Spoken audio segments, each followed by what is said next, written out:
Hello everyone, आज मैं आप लोगों के सामने अनुमापन या टाइट्रेशन के बारे में बताने वाली हूँ। जो अनुमापन या टाइट्रेशन है ये क्लास 11th और 12th में आपको केमिस्ट्री सब्जेक्ट में देखने को मिलेगा प्रैक्टिकल। जो अनुमापन या टाइट्रेशन है, अनुमापन को इंग्लिश में टाइट्रेशन कहेंगे। तो अनुमापन जो होता है ये दो प्रकार का होता है।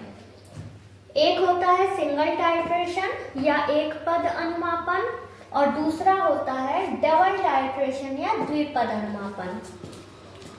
अनुमापन का उपयोग क्या है कि क्यों करते हैं हम अनुमापन? तो अनुमापन के द्वारा हम क्या करते हैं, किसी विलयन की सांद्रता ज्ञात करने में उपयोग करते हैं। मान लीजिए दो विलयन दिए गए हैं और एक विलयन की सांद्रता हमें ज्ञात है और दूसरे विलयन की सांद्रता ज्ञात नहीं है। तो जो दूसरा विलयन है जिसकी सांद्रता ज्ञात नहीं है, तो एक विलयन की सहायता से दूसरे विलयन की सांद्रता हम अनुमापन प्रयोग के द्वारा ज्ञात करते हैं। तो ये दो प्रकार का होगा, सिंगल टाइट्रेशन मतलब एक पद अनुमापन और दूसरा है डबल टाइट्रेशन मतलब द्विपद अनुमापन। अब सिंगल टाइट्रेशन और डबल टाइट्रेशन में डिफरेंट क्या होता है? तो यहाँ पर मैंने दोनों ही जो टाइप्स हैं टाइट्रेशन के उनका प्रैक्टिकल लिखा है। इस प्रैक्टिकल के ही द्वारा हम आपको दोनों में अंतर बताएंगे। तो यहाँ पर आप दोनों जो प्रैक्टिकल के क्वेश्चन लिखे हैं उसमें आप देखेंगे कि ये वाला जो टाइट्रेशन है इसमें मैंने ब्लू कलर और रेड कलर यूज किया है क्वेश्चन में, और ये वाला जो टाइट्रेशन है द्विपद अनुमापन, इसमें मैंने ब्लू कलर से लिखा है कुछ पार्ट रेड कलर से लिखा है और कुछ पार्ट ग्रीन कलर से लिखा है। तो अब मैं आपको समझाती हूँ। यहाँ सबसे पहले सिंगल टाइट्रेशन। तो यहाँ पर सिंगल टाइट्रेशन जो होता है उसका सबसे पहले क्वेश्चन देखिएगा प्रैक्टिकल। फेरस अमोनियम सल्फेट का m/30, यहाँ पर जो m/30 शब्द लिखा है इसका मतलब क्या होता है कि जो फेरस अमोनियम सल्फेट का विलयन होगा, m मतलब क्या हुआ, इसकी मोलरता। m का मतलब क्या है कि इसकी जो मोलरता होगी m/30 मतलब m बराबर 1/30 ये होगी। तो जहां पर भी आप केमिस्ट्री के टाइट्रेशन प्रैक्टिकल में इस तरह का लिखा देखें, m/30 लिखा हो या n/10 लिखा हो, n/20 लिखा हो, तो इसका मतलब क्या होगा, m का मतलब मोलरता। यदि कैपिटल M लिखा दिखे आपको तो इसका मतलब क्या होगा, नॉर्मलता।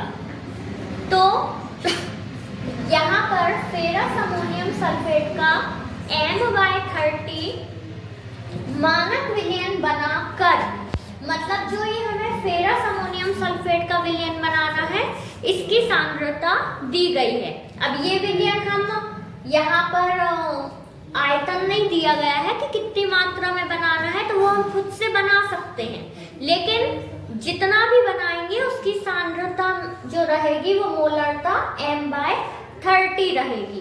तो हम 250 ml भी बना सकते हैं, 500 ml भी बना सकते हैं, 1 लीटर बना सकते हैं, जितनी हमें जरूरत हो। तो फेरस अमोनियम सल्फेट का m/30 मानक विलयन बनाकर, इसका हमने मानक विलयन बना लिया, उसकी हमें सांद्रता पता है कि उसमें कितना विलेय है, कितना विलायक है और मोलरता 1/30 है, मतलब ये ज्ञात है विलयन हमें। अब इस विलयन की सहायता से, जो ये ब्लू कलर का लिखा है ये ज्ञात विलयन है, इसकी सहायता से KMnO4 विलयन, KMnO4 मतलब पोटेशियम परमैंगनेट विलयन की सांद्रता ज्ञात करना। तो यहाँ आप इस वाले प्रैक्टिकल में देख रहे हैं कि दो तरह के विलयन का उल्लेख किया गया है। एक ब्लू कलर से जो लिखा है फेरस अमोनियम सल्फेट का, जिसकी सांद्रता दी गई है, ज्ञात है, और दूसरा जो रेड कलर से लिखा हुआ है जिसकी सांद्रता हमें ज्ञात करना है। तो यहाँ पर एक विलयन की सहायता से दूसरे विलयन की सांद्रता ज्ञात करना है। तो ये एक स्टेप में ही हो जाता है प्रैक्टिकल, इसीलिए इसको कहते हैं एक पद अनुमापन या सिंगल टाइट्रेशन। अब देखते हैं द्विपद अनुमापन या डबल टाइट्रेशन क्या है। तो यहाँ अब आप इसका प्रैक्टिकल देखेंगे तो यहाँ लिखा है फेरस अमोनियम सल्फेट का NY30। अब इस वाले प्रैक्टिकल में आपने लिखा देखा MY30, मतलब मोलरता कितनी है, 1/30 है। यहाँ पर आप लिखा देख रहे हैं फेरस अमोनियम सल्फेट का NY30। NY30 का मतलब क्या है कि जो नॉर्मलता है, नॉर्मलता कितनी दी गई है, N बराबर 1/30 दी गई है। तो फेरस अमोनियम सल्फेट का NY30 मानक विलयन बनाकर इसकी सहायता से KMnO4 विलयन को माध्यमिक विलयन की भांति प्रयोग करके, यहाँ पर ब्लू कलर से जितना लिखा है वो एक तरह का विलयन हो गया जो हमें ज्ञात है, उसकी सांद्रता 1/30 नॉर्मल था। अब दूसरा जो रेड कलर से लिखा हुआ है वो क्या है, KMnO4 पोटेशियम परमैंगनेट का विलयन। तो ये माध्यमिक विलयन की तरह रहेगा। और तीसरे तरह का जो विलयन है वो आप ग्रीन कलर से लिखा हुआ देख रहे हैं। अब क्या लिखा हुआ है यहाँ पर कि इसकी सहायता से KMnO4 विलयन को माध्यमिक विलयन की भांति प्रयोग करके दिए गए अज्ञात सांद्रता वाले FAS मतलब फेरस अमोनियम सल्फेट विलयन की सांद्रता ग्राम प्रति लीटर में ज्ञात करना। तो सिंगल टाइट्रेशन में आपने देखा कि ब्लू कलर से जो लिखा हुआ है वो एक विलयन की सांद्रता दे दी गई है, और रेड कलर से जो लिखा है उसकी सांद्रता हमें ब्लू कलर वाले पेन से जो लिखा हुआ है इसकी सहायता से ज्ञात करना है। अब यहाँ पर आप क्या देख रहे हैं डबल टाइट्रेशन में कि जो ब्लू कलर पेन से लिखा हुआ है इस विलयन की सांद्रता दे दी गई है कि नॉर्मलता N/30 है। तो इसकी सहायता से हम क्या करेंगे, पहले जो रेड पेन से लिखा हुआ है KMnO4 विलयन, इसकी सांद्रता ज्ञात करेंगे। जब KMnO4 विलयन की सांद्रता ज्ञात हो जाएगी तो फिर इसकी सहायता से हम जो ग्रीन पेन से लिखा हुआ है फेरस अमोनियम सल्फेट विलयन अज्ञात सांद्रता वाला, इसकी सांद्रता को ज्ञात करेंगे। तो यहाँ आप देख रहे हैं कि पहले स्टेप में मतलब एक स्टेप में हम पहले फेरस अमोनियम सल्फेट की सहायता से KMnO4 की सांद्रता ज्ञात करेंगे, फिर दूसरे स्टेप में KMnO4 विलयन की सहायता से अज्ञात सांद्रता वाले फेरस अमोनियम सल्फेट की सांद्रता ज्ञात करेंगे। तो ये वाला जो प्रैक्टिकल है ये 2 स्टेप में होता है, 2 पद में होता है, इसीलिए इसको हम डबल टाइट्रेशन या द्विपद अनुमापन कहते हैं। तो ये अंतर है दोनों प्रैक्टिकल में कि सिंगल टाइट्रेशन और डबल टाइट्रेशन।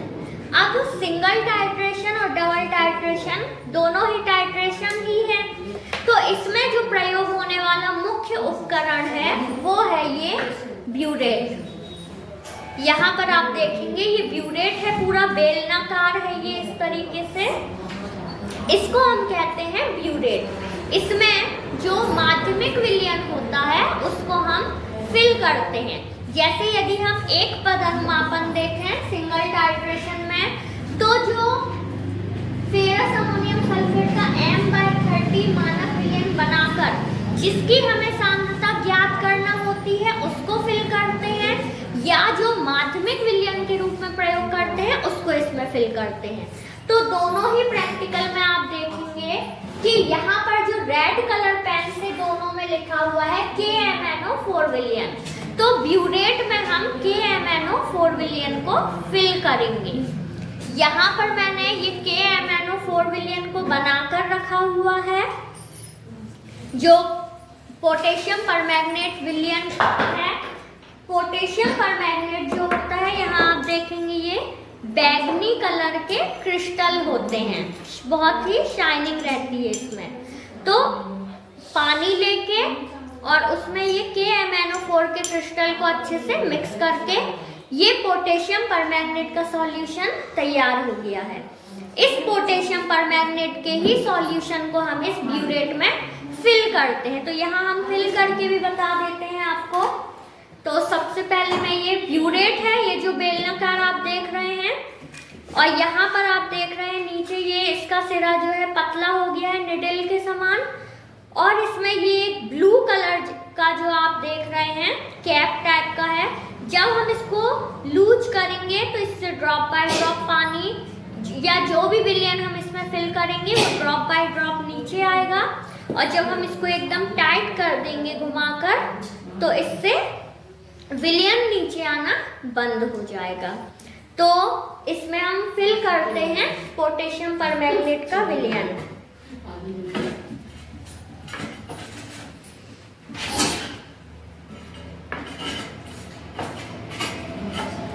तो इसमें सॉल्यूशन को फिल करने के लिए यहाँ पर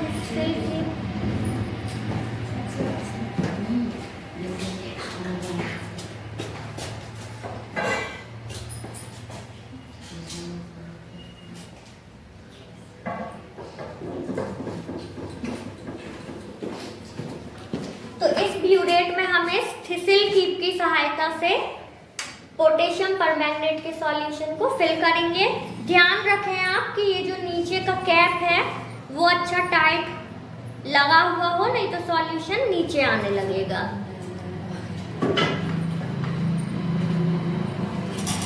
तो ये पोटेशियम परमैंगनेट का मैंने सॉल्यूशन बना के रखा हुआ है। और एक चीज, ये जो सॉल्यूशन है पोटेशियम परमैंगनेट का, एक पद अनुमापन में तो हमको इसकी सांद्रता ज्ञात ही करना है, और ज्ञात करना है मतलब इसके बारे में हमें कुछ नहीं पता है कि इसमें कितना विलेय है, कितना विलायक है, कितनी नॉर्मलता, मोलरता, कुछ क्या है, कुछ नहीं पता है। और द्विपद अनुमापन में भी आप देखेंगे तो पोटेशियम परमैंगनेट का विलयन हमें माध्यमिक विलयन के रूप में प्रयोग करना है, लेकिन कितना लेना है, कितनी सांद्रता है, ये सब कुछ भी नहीं दिया गया है। तो ये हमने अपने से बनाया है, तो इसको हम फिल करते हैं।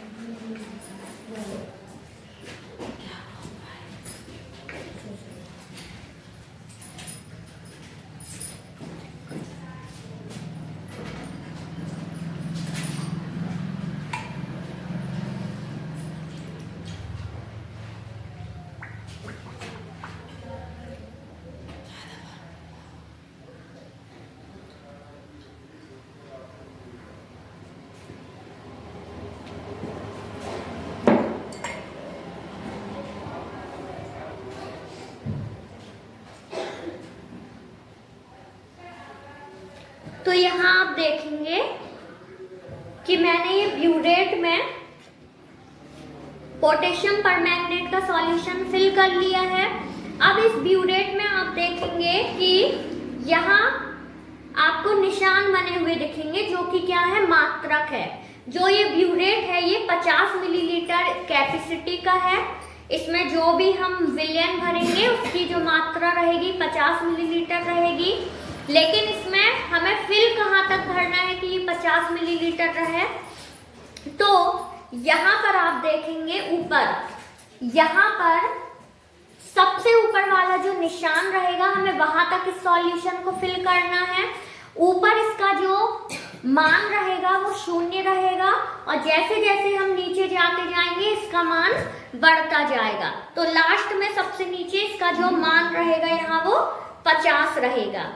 अब यदि हम इसमें सॉल्यूशन को फिल करते हैं और हमारा सॉल्यूशन ज्यादा फिल हो जाता है तो फिर हम नीचे से जो इसका कैप है उसको लूज करके धीरे धीरे निशान तक सॉल्यूशन को ले आते हैं। तो इसमें सॉल्यूशन थोड़ा ज़्यादा फिल हो गया है, तो मैं इसको एक किसी बीकर में या इसी में थोड़ा सा लूज करके निशान तक ले आती हूँ।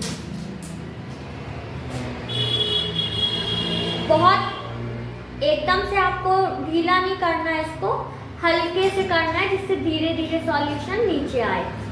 ये देखिए आपको ड्रॉप नीचे जाती दिख रही होगी, तो ये सॉल्यूशन धीरे धीरे नीचे आ रहा है। और जब ये यहाँ निशान तक आ जाएगा जो मैंने ऊपर बताया था, तो हम इसको एकदम टाइट कर देंगे कैप को।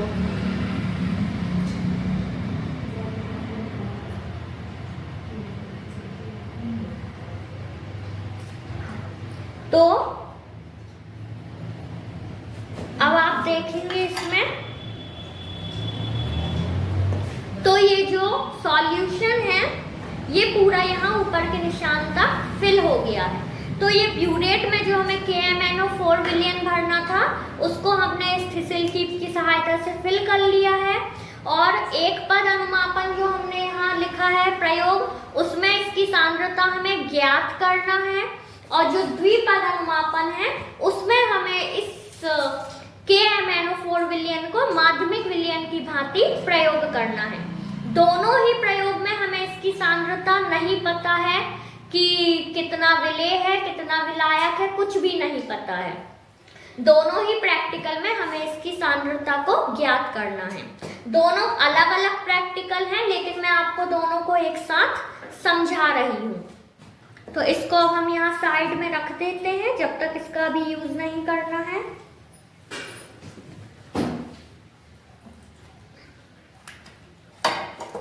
और जो ये एक्स्ट्रा KMnO4 सॉल्यूशन है, इसको अलग रख लेते हैं।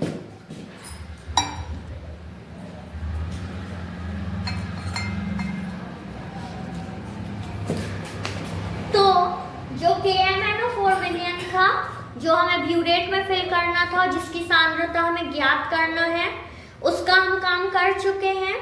और इसकी हमें किसी भी तरह की कोई सांद्रता, क्वांटिटी वगैरह कुछ नहीं पता है।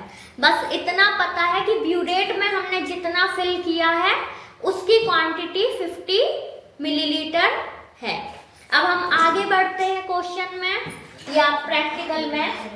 तो यहाँ एक पद अनुमापन में अब क्या है कि फेरस अमोनियम सल्फेट का My30 का मानक विलयन बनाकर, मतलब एक पद अनुमापन में अब हमें क्या करना है कि फेरस अमोनियम सल्फेट का, जिसकी ब्लू कलर के पेन से जो लिखा हुआ है, इसकी सांद्रता दी गई है, इसको हमें बनाना है। अब तो ये देख रहे हैं आप पेट्री डिश में, ये फेरस अमोनियम सल्फेट का सॉल्ट है। इसकी हमें मोलरता दी गई है यहाँ पर कि 1/30 है। तो इसका मान लीजिए हम 250 ml विलियन बना रहे हैं। तो अब हम कैसे इसका सॉल्यूशन बनाएंगे ये बताते हैं। तो देखिए,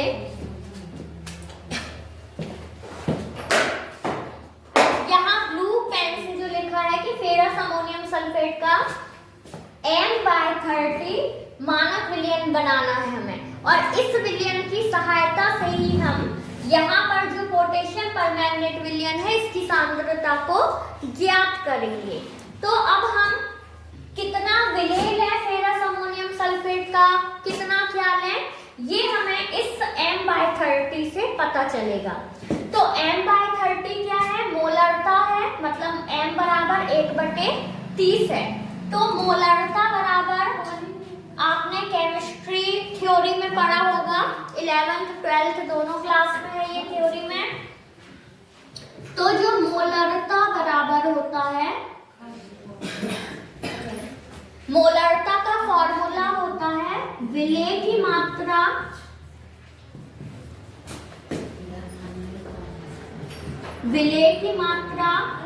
इनटू, यदि हम जो भी सॉल्यूशन बना रहे हैं वो मिलीलीटर में बना रहे हैं, तो इनटू हम 1000 कर देंगे अपॉन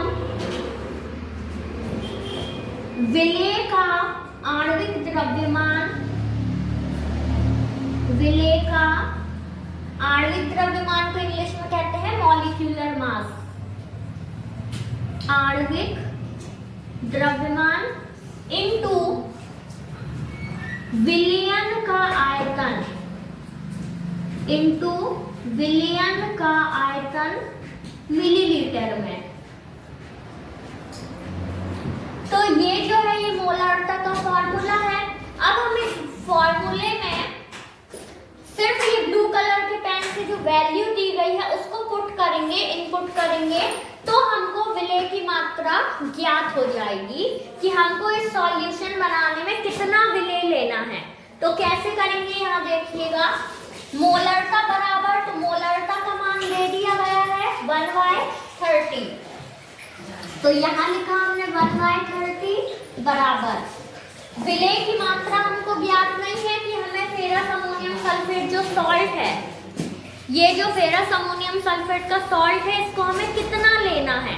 तो इसकी जगह हम लिख देते हैं अभी विलेय की मात्रा या W लिख देते हैं, इनटू 1000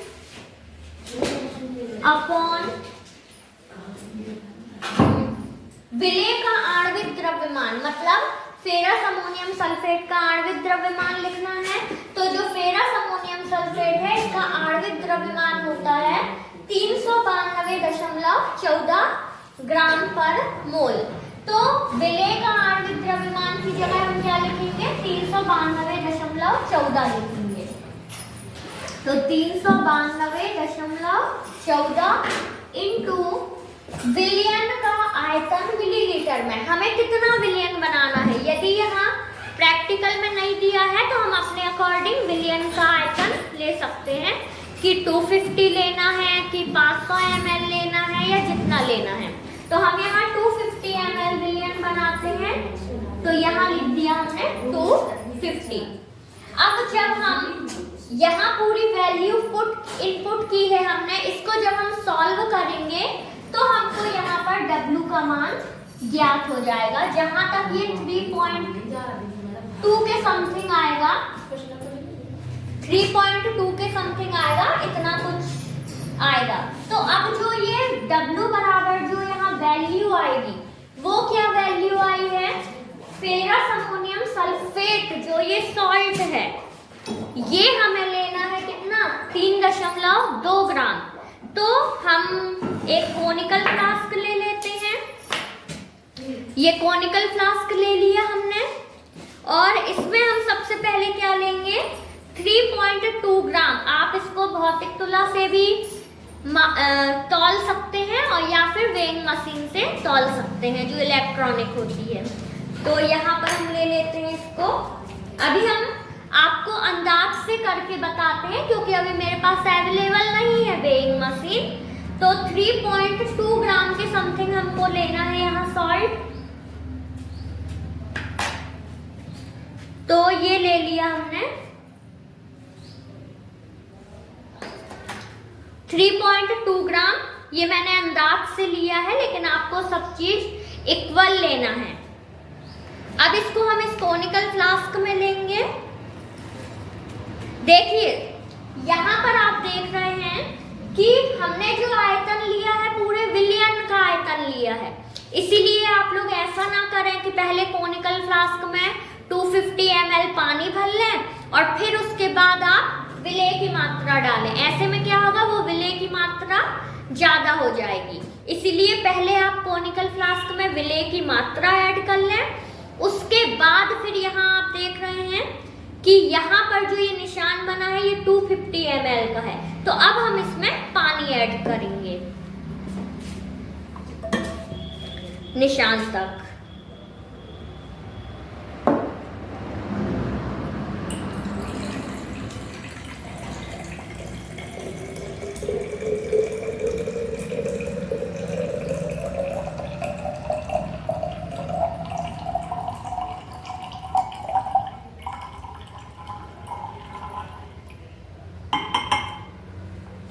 थोड़ा सा पानी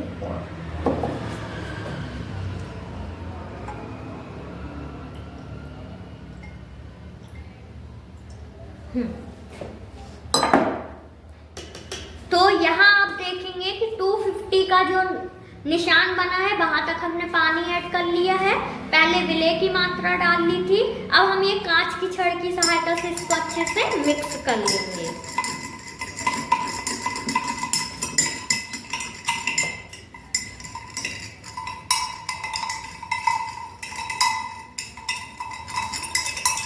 अभी आप देख रहे हैं कि इसके कलर में कुछ ज्यादा चेंज नहीं है, लेकिन धीरे धीरे जब ये सॉल्यूशन रखा रहता है तो इसका ब्राउन कलर एकदम क्लियर देखने मिलता है। तो ये बन गया है फेरस अमोनियम सल्फेट का M/30 सांद्रता का मानक विलयन, ये तैयार हो गया है। अब आगे क्या करते हैं? अच्छा, एक पद अनुमापन के लिए तो हमने ये बना लिया। अब द्विपद अनुमापन के लिए क्या करना है? फेरस अमोनियम सल्फेट का N/30 मानक विलयन बनाना है। तो यहाँ पर M/30 का बनाना था तो हमने मोलरता का फॉर्मूला लगाया, लेकिन जब अब यहाँ N/30 का लगाना है तो अब हम नॉर्मलता का फॉर्मूला लगाएंगे। तो नॉर्मलता बराबर क्या होता है? नॉर्मलता को कैपिटल M से शो करते हैं और मोलरता को कैपिटल M से। तो नॉर्मलता बराबर होता है विलेय की मात्रा इंटू 1000 अपॉन। अब देखिए मोलरता में हम क्या ले रहे थे? यहाँ विलेय का आणविक द्रव्यमान ले रहे थे। यहाँ हम क्या लेंगे? विलेय का तुल्यांकी भार लेंगे। विलेय का तुल्यांकी भार, तुल्यांकी भार को इंग्लिश में कहते हैं इक्विवेलेंट मास, इनटू विलयन का आयतन, इनटू विलयन का आयतन। जब हम यहाँ पर सबकी वैल्यू इनपुट करेंगे तो नॉर्मलता की जगह हम क्या लिख देंगे? 1/30 लिख देंगे, बराबर विलेय की मात्रा हमको पता नहीं है तो यहाँ हम W लिख देते हैं, इनटू 1000 अपॉन विलेय का तुल्यांकी भार। यहाँ पर जो विलेय है मतलब फेरस अमोनियम सल्फेट, उसका जो आणविक द्रव्यमान है वो 392.14 ग्राम पर मोल होता है, और जो फेरस अमोनियम सल्फेट का तुल्यांकी भार है, दोनों में जो हमारे सॉल्ट है वो सेम है। इसका तुल्यांकी भार 392 होता है, मतलब आणविक द्रव्यमान और तुल्यांकी भार में सेम कहलाया ये बिल्कुल। तो यहाँ पर हम 392 लिखेंगे इनटू विलयन का आयतन। तो यहाँ भी हम विलयन का आयतन 250 ml ले लेते हैं, तो यहाँ 250 लिखा। और इसको जब हम सॉल्व करेंगे तो यहाँ हमको W बराबर विलेय की मात्रा 3 पॉइंट के समथिंग ज्ञात हो जाएगी। जैसे यहाँ 3.2 के समथिंग थी, ऐसे यहाँ पर भी 3.2 के समथिंग कुछ रहेगी। तो मतलब विलेय की मात्रा कितनी लेना है? 3.2 ग्राम लेना है। तो ये हम फेरस अमोनियम सल्फेट का सॉल्यूशन बना ही चुके हैं, तो इसी से आप समझ लीजिएगा। देखिए ये इसका जो कलर है ये आपको अब एकदम ब्राउन दिखने लगा होगा। जब इसको मिक्स कर रहे थे तब इतना नहीं था, लेकिन जैसे जैसे ये रखा रहता है तो थोड़ी इसमें डार्कनेस आ जाती है। तो इतना हो गया। अब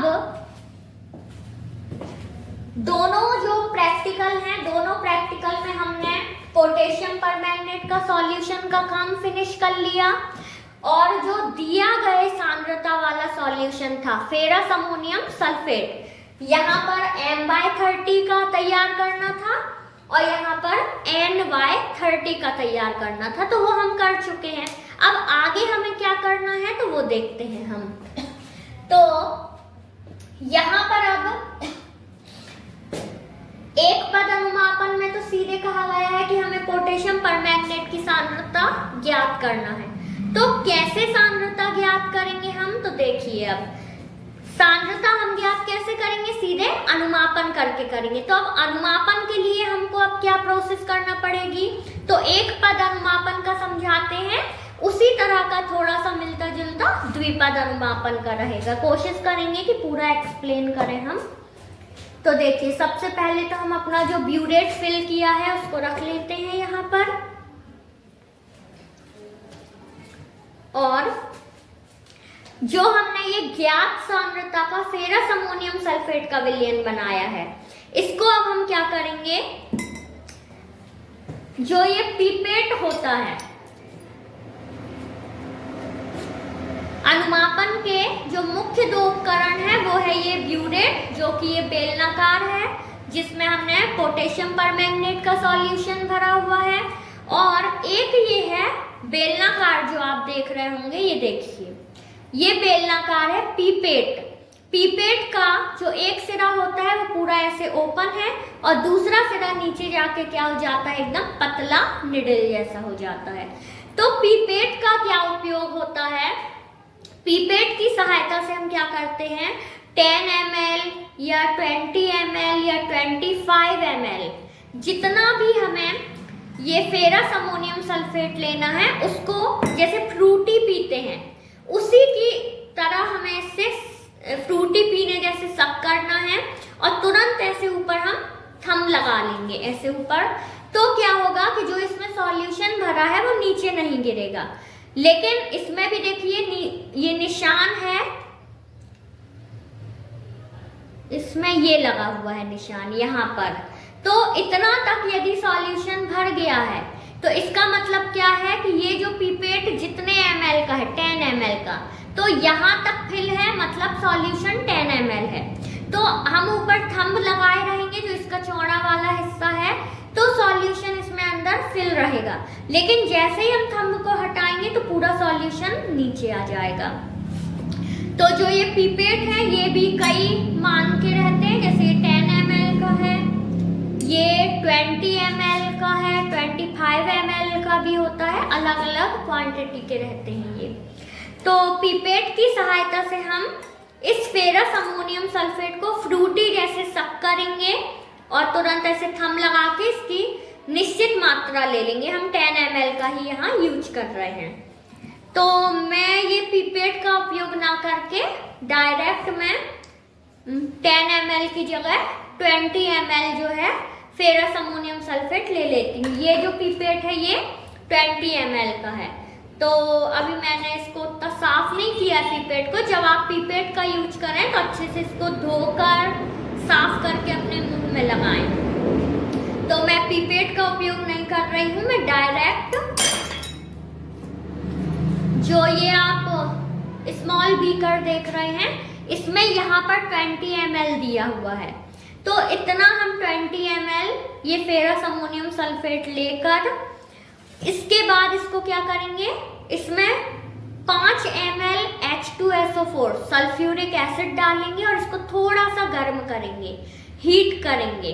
उसके बाद फिर जो हमारा सॉल्यूशन रहेगा उसको हम यहाँ बीकर को नीचे रखेंगे और ड्रॉप बाय ड्रॉप इस ब्यूरेट से हम सॉल्यूशन को इसमें गिराएंगे। तो क्या होगा, जब तक पिंक कलर नहीं आता है तब तक हमें ड्रॉप बाय ड्रॉप इसमें सॉल्यूशन गिराना है।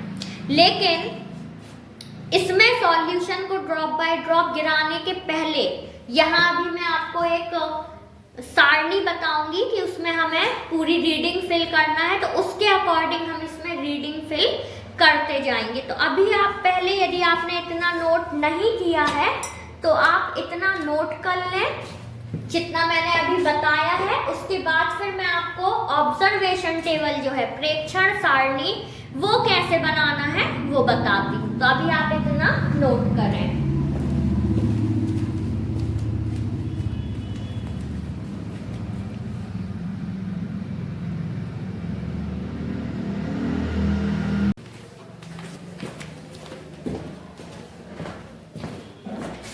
अब हम देखेंगे कि दोनों तरह के अनुमापन में हमें प्रेक्षण सारणी किस तरह बनाना है और प्रैक्टिकल कैसे करना है।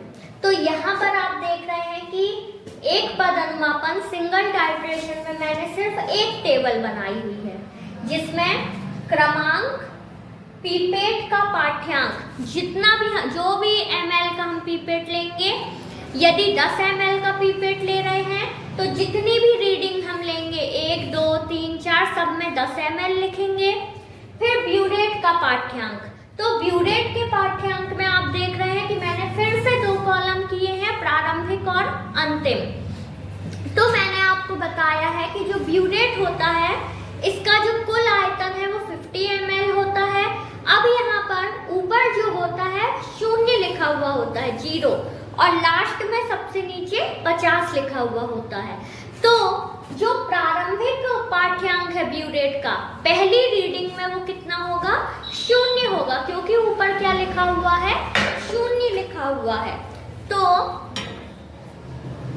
प्रारंभिक पाठ्यांक हम पहली रीडिंग में क्या लिखेंगे? यहाँ पर 0, 0 लिखेंगे। और अंतिम पाठ्यांक हम कैसे निकालेंगे? तो मैं एक रीडिंग बस आपको करके बताती हूँ और बाकी पूरा आपको फिर ओरली समझाऊंगी। तो देखिए, ये जो हमने फेरस अमोनियम सल्फेट का विलयन बनाया है, अनुमापन करने के लिए अब हमें इसे कैसे यूज करना है? तो ये बीकर है, इसमें हम क्या ले लेते हैं? 20 ml। जो आपको ये 10 ml या 20 ml जितना भी लेना है, ये पीपेट की सहायता से लेना है।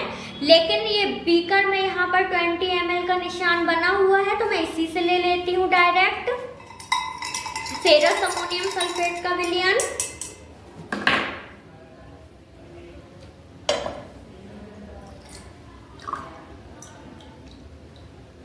तो ये मैंने 20 ml फेरस अमोनियम सल्फेट का विलयन ले लिया है।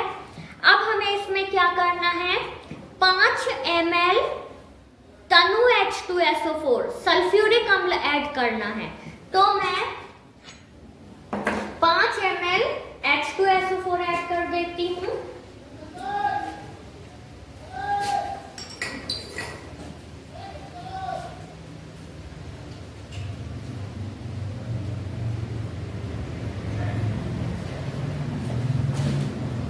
तो ये 5 ml तनु H2SO4 है, इसको मैं इसमें ऐड कर देती हूँ। ये पहली रीडिंग है, जितनी भी हम रीडिंग लेंगे उसमें हमें यही प्रोसेस करना है। बीकर को धुलकर फेरस अमोनियम सल्फेट का सॉल्यूशन लेंगे, इससे 20 ml या 10 ml जितना आप लेना चाहें। 5 ml तनु H2SO4 को ऐड करेंगे। उसके बाद हम इसको क्या करेंगे? थोड़ा सा हीट करेंगे। देखिए, अभी आप देख रहे हैं कि ये एकदम पानी जैसा ट्रांसपेरेंट हो गया है। अब हम इसको थोड़ा सा हीट करते हैं, तो आपको शायद वीडियो में ना दिखाई दे, यहाँ मैं करती हूँ हीट।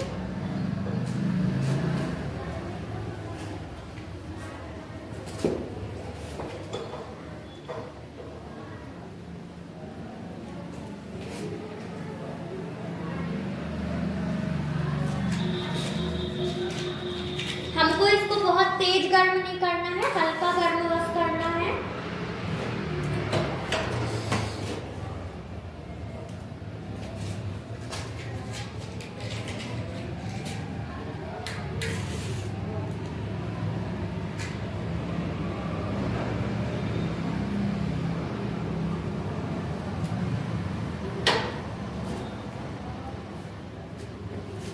तो हल्का गर्म करके फिर हमारा ये अनुमापन करने के लिए सॉल्यूशन तैयार हो गया है। अब हम इसको इसके नीचे रखेंगे।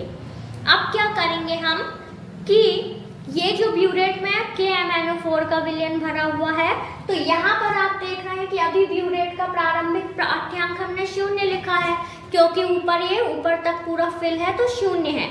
अब हम इसको ड्रॉप बाय ड्रॉप इस सॉल्यूशन में गिराएंगे। इसको एकदम थोड़ा सा लूज करेंगे और ड्रॉप बाय ड्रॉप इसमें गिराएंगे। ड्रॉप बाय ड्रॉप हमें इसमें तब तक गिराना है जब तक कि इसका रंग क्या नहीं हो जाता? गुलाबी नहीं हो जाता है। जब इस विलयन का रंग गुलाबी पिंक हो जाएगा, तो जिस भी निशान तक आने पर वह पिंक होगा, इसको हम टाइट कर देंगे और उस निशान को जहां भी वो आएगा, 10 पे आ रहा है, 11 पे आ रहा है, जितने में भी आएगा। मेरे पास टाइम कम है तो मैं अभी आपको ऐसे बताती हूँ।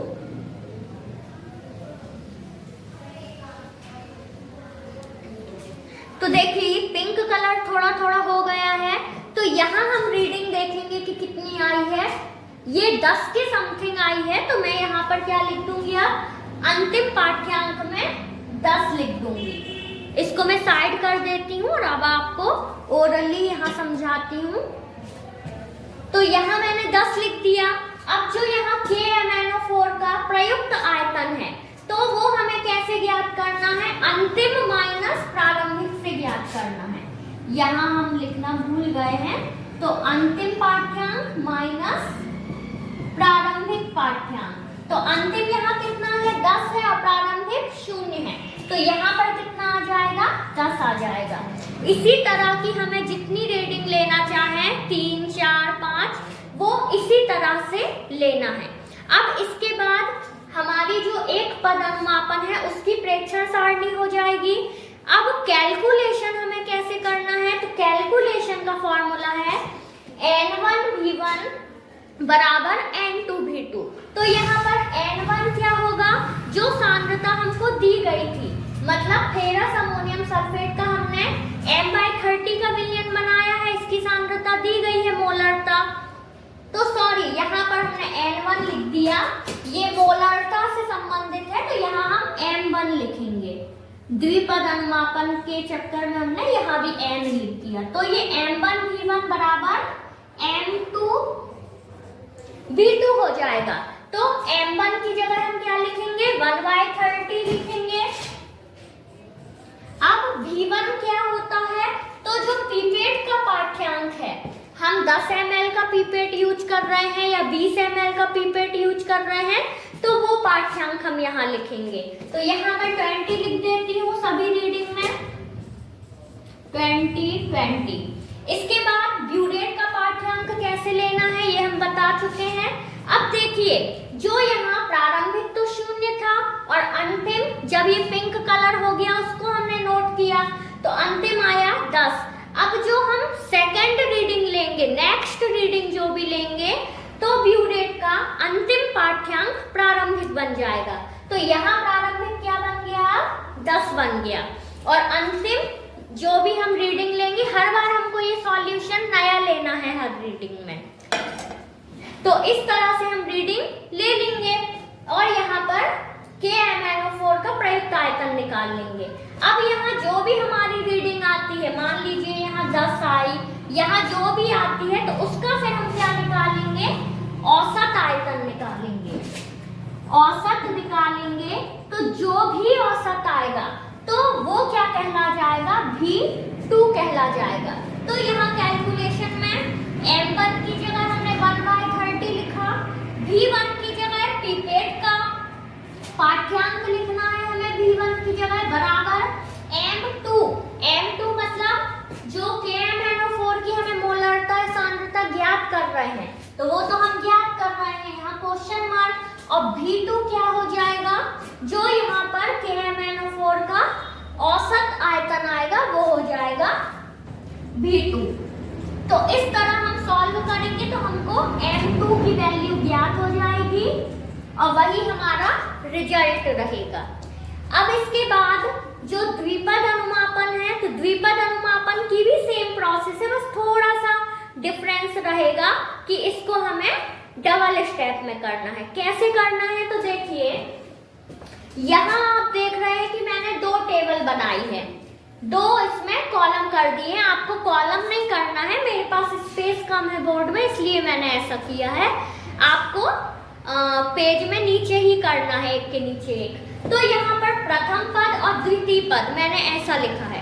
अब दोनों में जो प्रेक्षण सारणी है वो इसी तरह की बनेगी जो मैंने सिंगल टाइट्रेशन में बनाई है।